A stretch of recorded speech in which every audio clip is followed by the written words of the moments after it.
How much is your election for county executive playing out as a referendum on Scott Walker? It's a good point. Exactly. I guess he wants to fight the battle again. It's a rebattle of November against Scott Walker.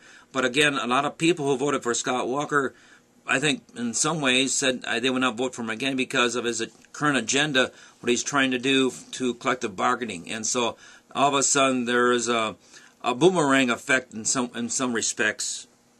And so he's hoping to recapture that idea that he can come back from a loss in November and win at this time in April. How did Scott Walker do in this county in November of 2010?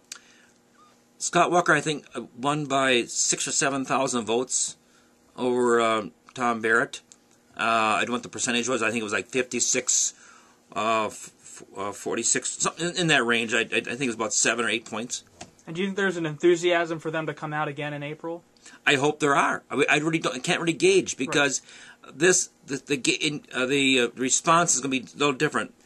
We could expect, as you well know, a nonpartisan race in the springtime. There is the dynamics of a lot less enthusiasm. You're not voting for a partisan. You're voting for supposed to be a nonpartisan individual, but also historically, spring elections will bring out 20 to 30%, whereas in a general election, you're looking at between 50 and 70% in a general election in a partisan race in November, for example.